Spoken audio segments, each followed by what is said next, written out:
Hola chicos, literatura 57. Bueno, el descubrimiento de América y la colonización que España llevó en ella empieza a dar resultados en cuanto al tema literario, lingüístico, y por primera vez de una forma, seguramente hubo otros antes, pero de una forma deslumbrante, tenemos a un mexicano, Nueva España se llamaba entonces México, por eso que hay artículos que a este autor que vamos a ver lo dicen novohispano, es decir, si era de Nueva España, el gentilicio sería novohispano. Bueno, da lo mismo. No vamos a caer en susceptibilidades y llamarle novohispano, llamarle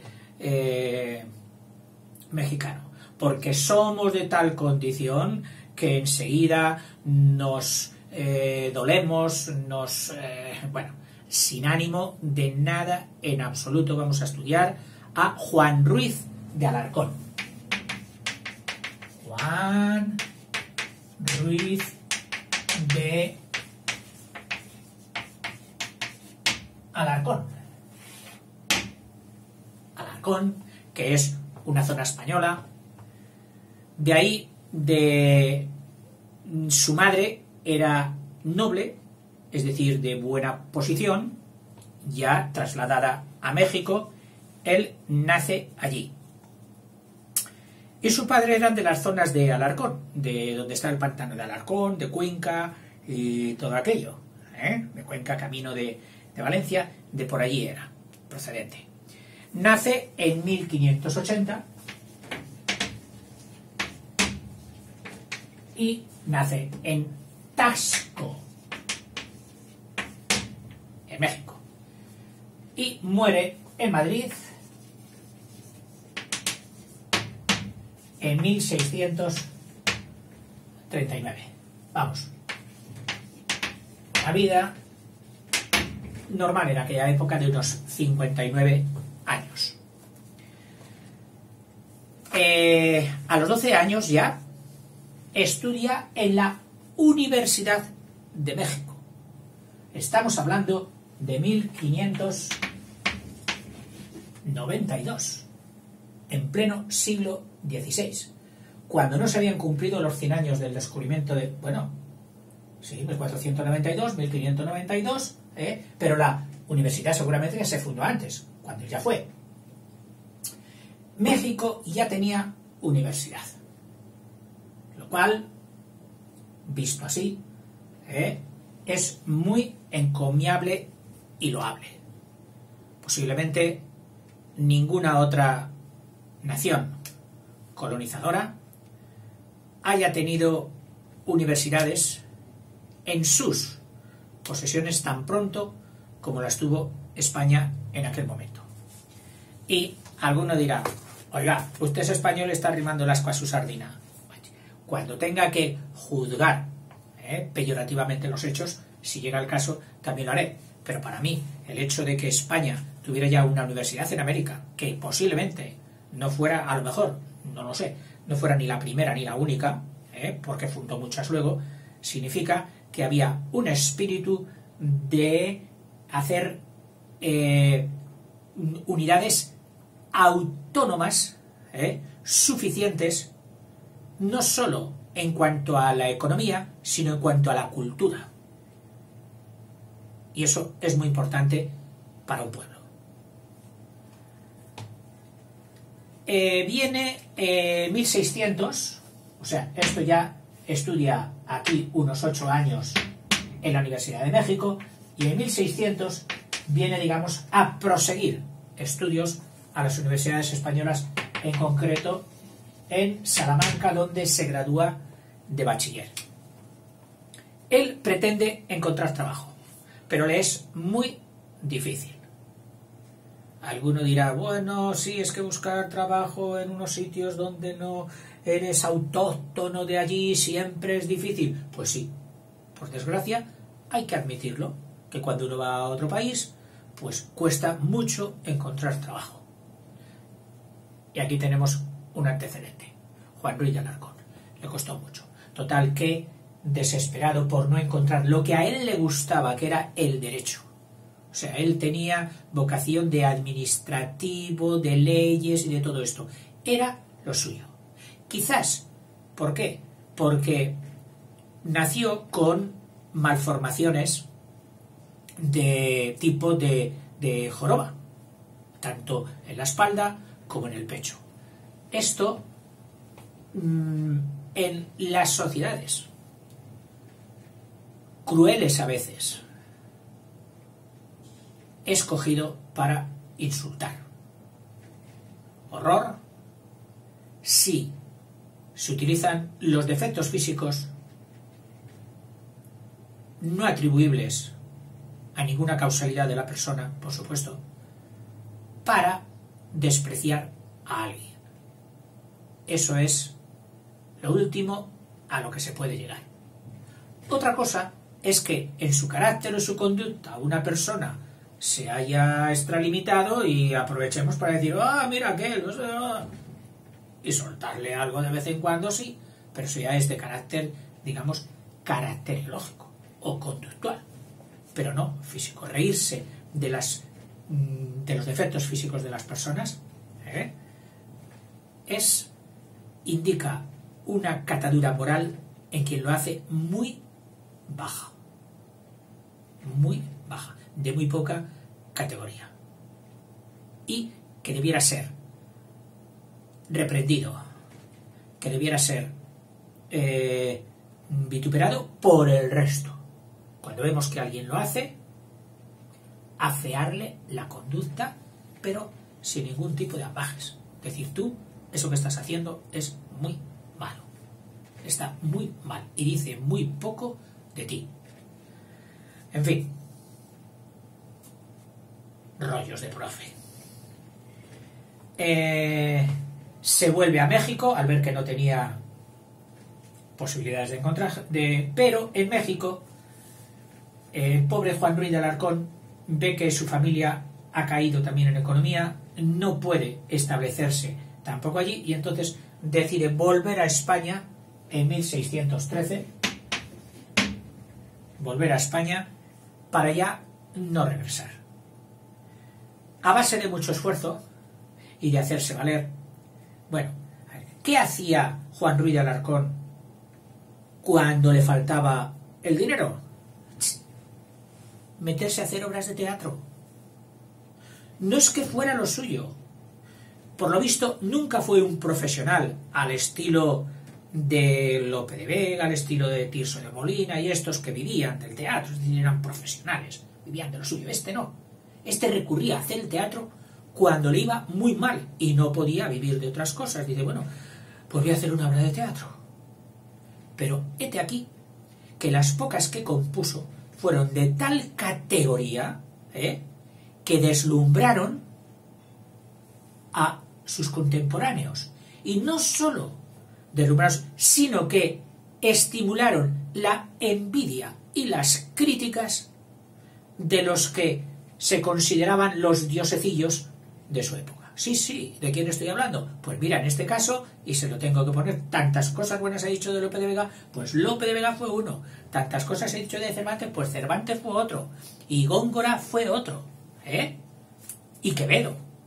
Incluso el fraile Tirso de Molina. Y al hacerlo, se metían con él y con su defecto físico. Claro, ¿qué ocurrió? Que un señor que automáticamente está despertando las críticas de los grandes. Pues la gente dice, oye, ¿quién es ese con el que se mete? Pues cuando se mete con el Tirso, Lope, Góngora, debe ser un tío bueno. Y esto produjo efecto acción-reacción, produjo el encumbramiento de Juan Ruiz de Alarcón, hasta tal punto que tuvo y obtuvo el placer y la protección del mismísimo rey.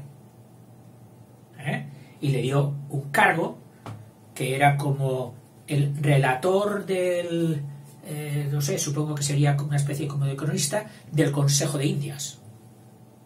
aprovechando que él tenía conocimiento directo de la realidad del otro lado del Atlántico. En fin, y sus obras, en concreto 2 obras, que vamos a citar, pueden pasar equiparables a las mejores de Calderón y a las mejores de Lope de Vega.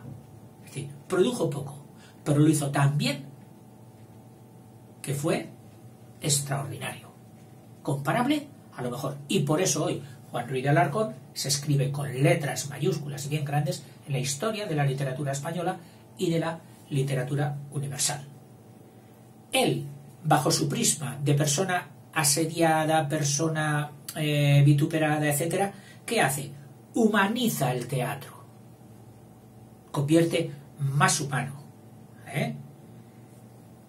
y hace ya unos pasos que van hacia los periodos siguientes, abren camino para los periodos siguientes de la literatura española, en concreto para el romanticismo. Y de hecho fue admirado e imitado nacional e internacionalmente. Internacionalmente por el mismo Cornell, que es el que también se había fijado en las mocedades del Cid, que hemos estudiado en el vídeo anterior, por Goldoni, otro dramaturgo italiano, y dentro de España por los que seguirían entre los mejores dramaturgos del periodo siguiente, del periodo neoclásico, Moreto y Leandro Fernández de Moratín. Se fijaron en sus obras. Estoy hablando de 2 obras. Una,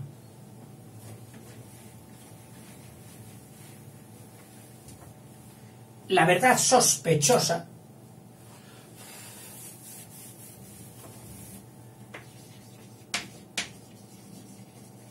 la verdad sospechosa, cuando en realidad lo podría haber titulado El mentiroso empedernido, que de eso se trata, y otra, Las paredes oyen. Las paredes,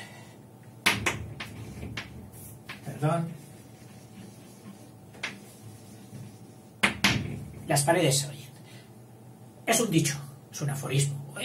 Las paredes oyen. Hay que ser discretos. No hay que largar más de la cuenta. Bueno, pues muy curioso que en los títulos de Juan Ruiz de Alarcón haya muchos refranes, muchos dichos que los utilizaba él como títulos. En esta de Las paredes oyen, pues él crea un personaje que hay quien dice que es su alter ego, es decir, su otro yo. Él se reflejaba en ese personaje, Juan de Mendoza, donde sobresalen los valores humanos, no precisamente su estatura, su hidalguía, su verborrea, su oratoria, su bravuconería, etcétera, etcétera, no, sino sus valores humanos, de persona, la bondad, la honradez, la veracidad, la fidelidad, el cariño, etcétera. Compite, él, que sería compite con el típico galán macho, el machorro, compite con Don Mendo.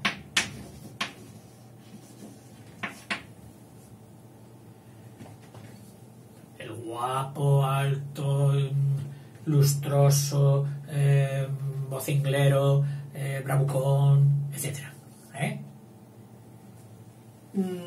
y compiten, claro, por el amor de una mujer.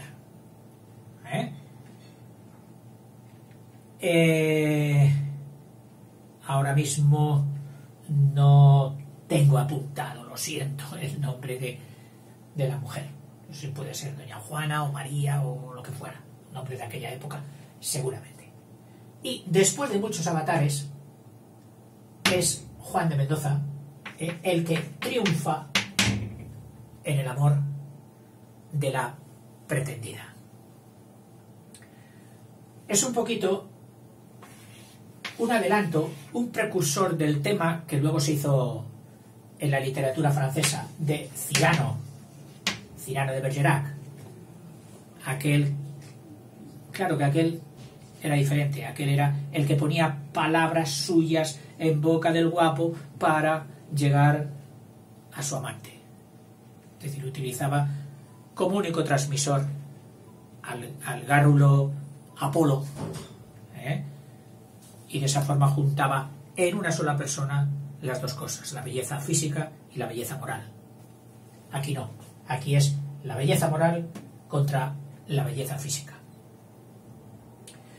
Y es curioso que no reacciona de una forma violenta y agria. El carácter moralizante de Juan Ruiz de Alarcón es también suave, tolerante y humano. Hombre, ante las críticas que le hicieron, a veces sí, a veces tiró con bala, como se dice, y también se metió con aquellos que se metían con él. Pero tratándose de sus obras, su carácter moralizante y su condena de los vicios humanos no es de forma sangrante o ácida, sino de forma benevolente, incitando suavemente al bien, a la corrección de los vicios. Pasamos a la otra, la verdad sospechosa, de la que incluso te voy a leer algún trocito, porque es gracioso y también porque me ha gustado que es de mucha más fácil lectura que las obras de Calderón o las obras de Lope. Por lo menos a mí me ha resultado mucho más fácil. Yo digo que es porque no utiliza tanto el hipérbato, es decir, esa descolocación de la estructura de la oración, que estos autores, como que todos habían estudiado latín, y en el latín hay un gran hipérbaton respecto al castellano, es decir, empiezan por los complementos y acaban por el verbo, por ejemplo. No todos de una forma estricta, pero sí será eso muchas veces. Entonces estaban acostumbrados ya al hipérbaton, cosa que nosotros, y yo en concreto, no estoy acostumbrado al hipérbaton. Y cuando lo encuentro, sobre todo si está muy exagerado, me cuesta. A lo mejor me ocurriría otra cosa si hubiera estudiado alemán, que tiene también estructura semejante a la del latín clásico, o hubiera hecho un poquito más de latín, que algo hizo, pero casi nada. Pero me cuesta leer cuando hay mucho hipérbaton. Y a este señor, a Juan Ruiz de Alarcón, no. Se le coge la idea y puedes adelantarte a cogerle la idea para dar la entonación en la lectura. Y eso me ha gustado, ya lo veréis. Bueno, a mí sí me ha gustado. Y luego porque es muy gracioso ver cómo el mentiroso que era, Don García, mentiroso y salado, es decir, un tío simpático, que a base de mentiras piensa que puede ir por el mundo, claro. Ahí se va montando una mentira con otra mentira, lo pillan, que ya dice el refrán, se pilla mentiroso que al cojo, en unos sitios se ríen de él, en otros sitios le vale la mentira, es decir, que ha pasado gracias a la mentira, etcétera, etcétera. Pretende a Jacinta y a Lucrecia, dos mujeres en un triángulo. Es sobre todo una obra donde más que la acción, lo que triunfa es los caracteres. Es decir, el principal valor de las obras de Juan Ruiz de Alarcón no está tanto en la acción, que puede resultar interesante, pero sobre todo en los caracteres. O sea, que te fijas, fíjate cómo era, cómo era. Te estás fijando en las cualidades, en lo que dice, más que en lo que hace o sucede. Prevalencia. Se desarrolla dentro de la Universidad de Salamanca, que él conocía muy bien, y es una comedia de enredo. Hay un momento en que su padre, Beltrán, el padre de García, le afea su conducta de mentiroso y le está diciendo: vas a perder todo el respeto social y no te va a valer de nada que seas de padre noble que soy yo. Una persona no puede mantener su fama y su prestigio por ser hijo de, sino que a la larga y a la corta acaban juzgándote como hijo de tus acciones y se olvidarán de quién eres hijo y te darán lo que te mereces. Y después de esta bronca, le dice el padre, bueno, en fin, dice, y no he de deciros más que esta sofrenada espero, esta sofrenada, que así se llamaban, a frenarle a una bronca, esta sofrenada, espero que baste para quien tiene calidad y entendimiento. A ver si te lo aplicas. Y ahora, para que entendáis que en vuestro bien me desvelo, sabed que os tengo, García, tratado un gran casamiento. Las bodas ¿cómo se dice? Las pactaban, los padres. Dice, te tengo preparada una boda genial. Y dice García, él solito, porque estaba enamorado de Lucrecia, y entonces aparte dice, ay, mi Lucrecia, que si mi padre viene con otra, me voy a quedar sin Lucrecia. Y Beltrán, el padre, le dice, jamás pusieron, hijo, los cielos tan divinas partes en un humano sujeto como en Jacinta, la hija de don Fernando Pacheco, de quien mi vejez pretende tener regalados nietos. O sea, le había buscado a Jacinta, la hija de Pacheco. García sigue en las mismas. Ay, Lucrecia, si es posible, tú solo has de ser mi dueña. O sea, está tan enamorado de Lucrecia que no puede decir ahora que por buena que sea el partido de Jacinta lo va a aceptar. Y entonces empieza a urdir una mentira.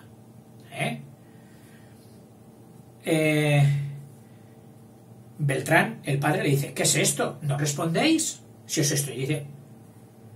Y el otro vuelve a decir aparte, tuyo de ser vive el cielo, dirigiéndose a su imaginada Lucrecia. Y el padre dice, ¿que os entristecéis? Hablad, no me tengáis más suspenso, ¿qué os pasa?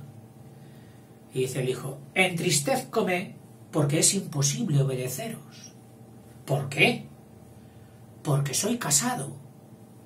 ¿Casado? Cielos, ¿qué es esto? ¿Cómo? ¿Sin saberlo yo? Fue fuerza y está en secreto, dice García, el padre. ¿Hay padre más desdichado que yo? El hijo. No os aflijáis, que en sabiendo la causa, señor, tendréis por venturoso el efecto. Causa y efecto. En cuanto sepáis por qué me he casado con ella, estaréis de acuerdo y creeréis que he hecho muy bien. Y dice el padre, acabad pues, que mi vida pende solo de un cabello. Y él dice para sí mismo, ahora os he menester sutilezas de mi ingenio. Ahora os necesito inventiva de mentir. Y empieza. En Salamanca, señor, hay un caballero noble de quien es la alcuña Herrera y don Pedro el propio nombre. La alcuña era el sobrenombre, el mote, Herrera, y por nombre Pedro. A este dio el cielo otro cielo por hija, pues con 2 soles sus 2 purpúreas mejillas hacen claros horizontes. Abrevio, por ir al caso, con decir que cuantas dotes tiene pudo dar naturaleza en tierna edad, la componen. Mas la enemiga fortuna, observante en su desorden, a sus méritos opuesta, de sus bienes la hizo pobre. Que, de más de su casa no es tan rica como noble, al mayorazgo nacieron antes que ella 2 varones. O sea que ella se quedaría sin nada. A esta, pues, saliendo al río, la vio una tarde en su coche, que juzgara el de Faetón si fuese herida, no el Tormes. Una cuestión mitológica. No sé quién los atributos del fuego e Cupido pone, que yo de un súbito hielo, me sentí ocupar entonces. ¿Qué tienen que ver del fuego las inquietudes y ardores con quedar absorta un alma, con quedar un cuerpo inmóvil? ¿Atontado? Caso fue verla forzoso, no pude evitarlo. Viéndola, cegar de amores, pues abrasado seguiría, júzguelo en pecho de bronce. Pasé su calle de día, rondé su puerta de noche, con terceros y papeles le encarecí mis pasiones, hasta que, al fin, condolida o enamorada, responde porque también tiene amor jurisdicción en los dioses. Fui acrecentando finezas y detalles, y ella aumentando favores hasta ponerme en el cielo de su aposento una noche. Y cuando solicitaban el fin de mi pena enorme conquistando honestidades, mis ardientes pretensiones, siento que su padre viene a su aposento. Llamóle porque jamás tan hacía mi fortuna aquella noche. Ella, turbada, ansiosa, mujer al fin, a empullones mi casi difunto cuerpo detrás de su lecho esconde, detrás de su cama. Llegó don Pedro y su hija, fingiendo gusto, abrazóle, por negar el rostro en tanto que cobraba sus colores. Asentáronse los dos, y él, con prudentes razones, le propuso un casamiento con uno de los Monroyes. Ella, honesta como cauta, de tal suerte le responde que ni a su padre resista ni a mí, que la escucho, enoje. Despidiéronse con esto, y cuando ya casi pone en el umbral de la puerta el viejo los pies, entonces, Malay, amén, el primero que fue inventor de relojes. O sea, Malay así sea el primer inventor de relojes. ¿Por qué? Uno que llevaba yo a dar comenzó a las 12. Oyólo don Pedro, y vuelto hacia su hija, ¿de dónde vino ese reloj?, le dijo. Ella respondió, envióle para que se le aderece mi primo don Diego Ponce, por no haber en su lugar relojero ni relojes. Dádmelo, dijo su padre, porque yo ese cargo tome. Pues entonces doña Sancha, que este es de la dama el nombre, a quitármele del pecho, que el reloj se llevaba en el pecho, cauta y prevenida corre, antes que llegar él mismo a su padre se le antoje. Quitémelo yo, y al darle quiso la suerte que toquen a una pistola que tengo en la mano con cordones, que eran pistolitas que se llevaban metidas en la manga atadas con cordones. Pues al dársela, esos cordones, cayó el gatillo, dio fuego, al tronido, ¡pua!, desmayóse doña Sancha. Alborotado el viejo, empezó a dar voces. Yo, viendo el cielo en el suelo y eclipsados sus dos soles, fíjate cómo llama a su amada, a doña Sancha, viendo el cielo, ella, en el suelo, y eclipsados sus dos soles, sus dos ojos, juzgué sin duda por muerta la vida de mis acciones, pensando que cometieron sacrilegio tan enorme del plomo de mi pistola los breves volantes orbes. Con esto, pues, despechado, saqué rabioso el estoque. Fueron pocos para mí en tal ocasión 1000 hombres. Al impedirme la salida, como dos bravos leones con sus armas, sus hermanos y sus criados se oponen.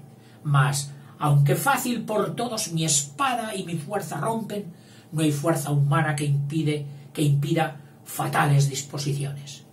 Pues al salir por la puerta, como iba arrimado, asióme la alcayata de la aldaba de cerrar, por los tiros del estoque. Y aquí, para desasirme, fue fuerza que atrás me torne, y entre tanto mis contrarios muros de espadas me oponen. En esto cobró su acuerdo, recuperó el sentido Sancha, y para que se estorbe el triste fin de que me matasen, que prometen estos sucesos atroces, la puerta cerró animosa del aposento y dejóme a mí con ella encerrado y fuera a mis agresores. Arrimados a la puerta, baúles, arcas y cofres que al fin son de ardientes iras remedio las dilaciones. Dilaciones, es decir, retrasar todo un poco. Quisimos hacernos fuertes, mas mis contrarios, feroces, ya la pared me derriban y ya la puerta me rompen. Yo, viendo que, aunque dilate, aunque atrase, no es posible que revoque la sentencia de enemigos tan agraviados y nobles, viendo a mi lado la hermosa de mis desdichas consorte, y que hurtaba a sus mejillas el temor sus arrebones.